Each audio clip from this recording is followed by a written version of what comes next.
You ready? Welcome to another Nomad Bike Ride video. I've kind of come full circle. Today's going to be a day where I reflect on the last 6.5 months where I did 40 states around the country. And it all started right here in this place. What is this? The Ramirez compound. It's the Ramirez compound. And I'm going to introduce you to somebody famous to you 20 adoring followers. And that would be Carlos. We're at Carlos's shop. And the funny thing is, he's got a beautiful house, and because of the way vans work, we spend most of our time sitting out here by the van. Carlos, what's up, dude? We're living the van life. We're living van life. Where did we build? We built the van right over there, right? Yeah. So we're gonna get together with Carlos later and tour his shop and get his thoughts about what it was like for him to basically build the van and have me help him. And things like that. But for today, I'm just gonna go up on that mountain over there and reflect about life and traveling the country in the last 7 months and whatever else that comes along our way. It's a really cool trail. Actually, part of what I want to document, Carlos wants to see too. So yeah, I hear about this trail, but I never get to see it. So yep. Looking forward to the ride. Glad I don't have to do it. I live vicariously through Kevin, which is great, because I pedal a lot less than he does. Yes, he's no pedal strokes required. So, all right, well, we'll see you in a bit then. Yeah. We're taking a quick tour around the compound. That's the shop in there. Hold on. There's Carlos. Yeah, this is the entrance to the shop. We'll go in that later.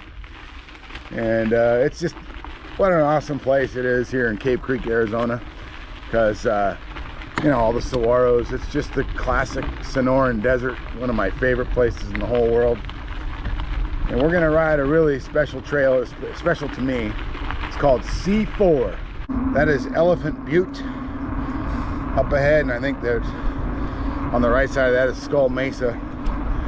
And it's one of my favorites, and absolutely a favorite of Carlos. He just loves that place, and it's very special. Finally getting in. We've done the first climb called Chain Breaker.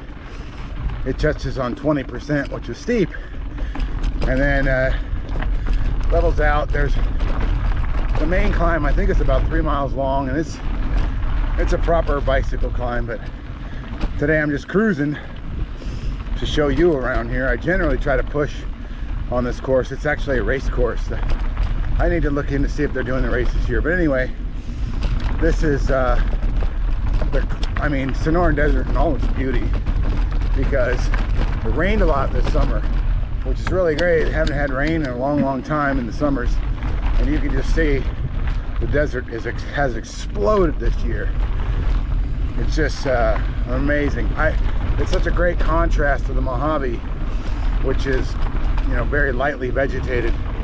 But this is pretty much my favorite. I mean, you don't get any better than this, really.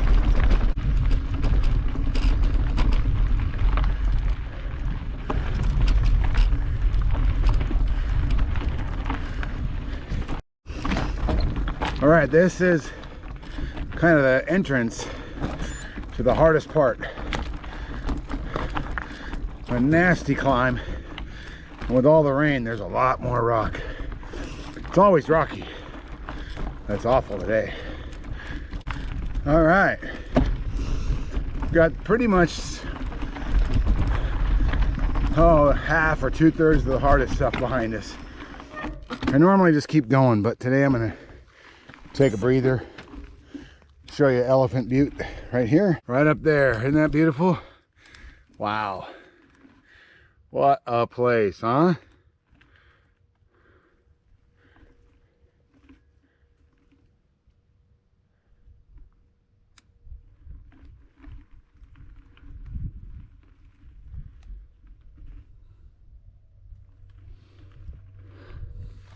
So here we are 6.5 months later, having gone around the country together, most of it. I didn't start videoing and putting anything on YouTube till about, what was it, the South, what is the state past Texas? Louisiana, I think. So Louisiana and Mississippi, and on we went together.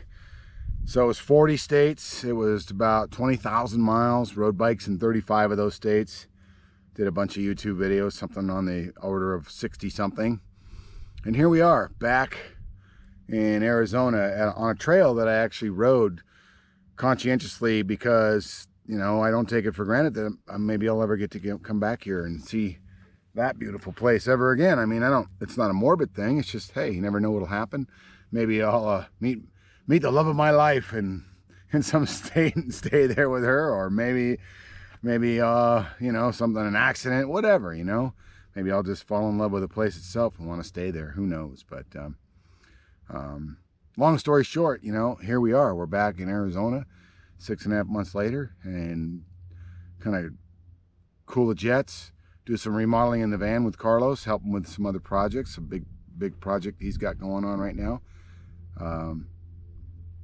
Celebrate my 3-year AA anniversary that's in a couple weeks with the folks that I got sober with back then in this area. Just so some social stuff and just retooling to do. So I was reflecting on a couple things, you know, during the ride, and since last night I was talking to a friend of mine that I knew from Sedona years ago, and she's over in another part of the valley here. And, you know, she's a really wonderful woman, and she's working really, really hard at a restaurant. She's not quite my age, but she's close. And, you know, she was relating to me how it's difficult to work 5-6 days a week, 8-10 hours a day, and she's really tired and whatnot, and it's to pay the rent and stuff. And, you know, it kind of just reinforced my decisions in life to live in a van and live without a lot of stuff. You know, I don't know what else to say about it other than I just think it's, you know, it's been an interesting adjustment period. It took about a year to get used to. And now that I'm used to it, I just feel like I don't want to live any other way, you know, but I want to live with very few things. I mean, I've got plenty of stuff too, you know, the camera that I'm talking to, the bike, the computer, the helm. I mean, there's a lot of stuff in my life, don't get me wrong. But it is a far cry from what I used to have when I had a garage full of things that I never used, tubs full of memorabilia that I never looked at, you know, closet full of clothes that I never wore. So yeah, I'm well adjusted to living in a van and traveling around and meeting people and having new experiences. And I know that most people that might look at this think that, oh, I couldn't do that, and maybe that's true. For a lot of people, it wouldn't be something that they'd be interested in. But for a lot of people, it's they may not be doing it because they don't think they can. So the only thing I can suggest is just to try something.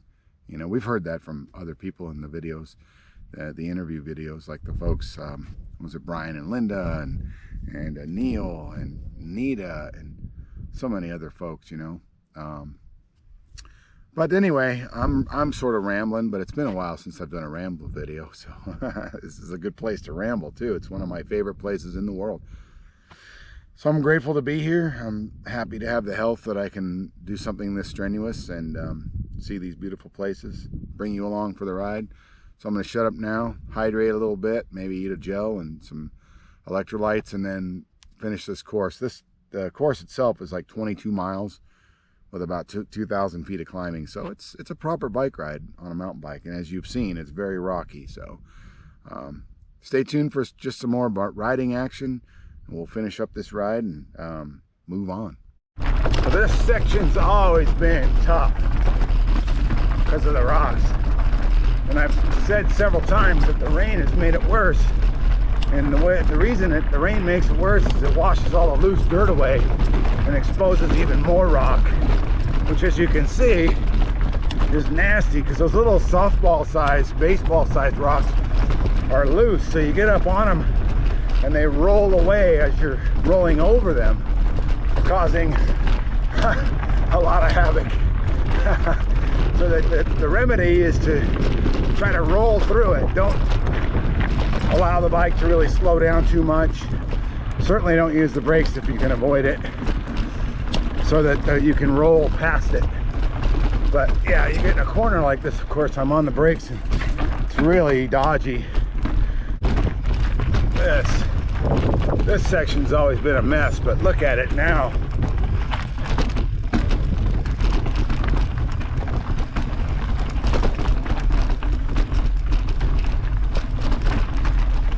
I'm gonna go over here. Oh.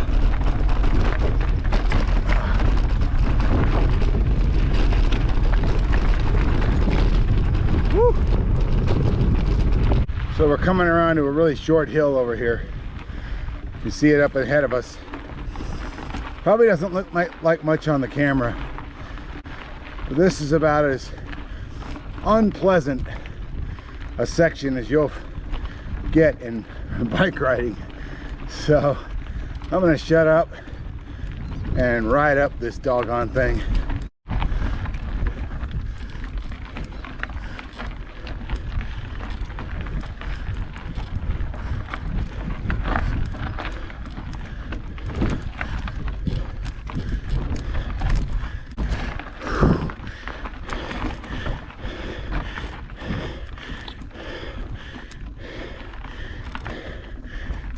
Oh.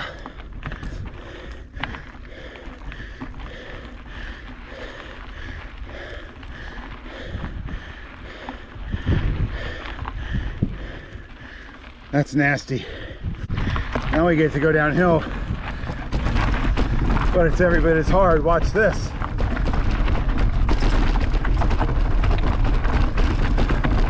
Oh, good Lord, where do I go?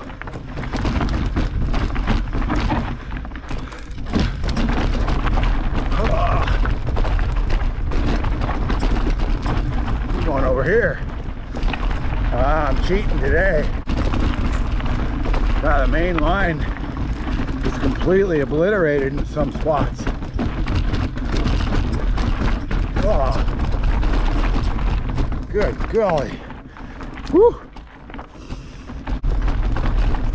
Good Lord. Holy mackerel. This is gone. Woo! Oh my goodness. There the water just ran down this trail and blew it to smithereens. Oh, that was never that bad.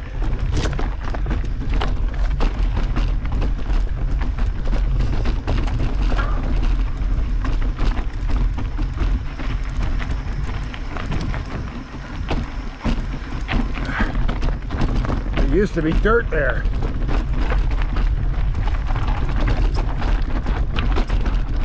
All right, we're a little more than halfway, and we came from way over there.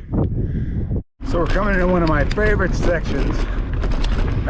I was turned on to this place by Robbie and Peter. I rode with them for a couple years, and man, we had some really fast sessions through here in the past. Today I'm a little bit lost. Should have gone to the right there, but I love this section.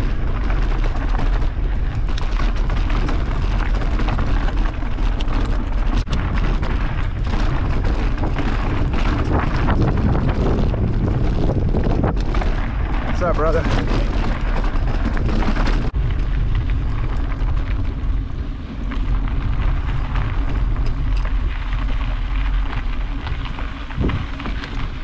Well, that's that. A modified C4 Cave Creek ride in the books. And I hope you enjoyed it. I hope you're having a good day. Hey, thanks for watching. See you in the next one.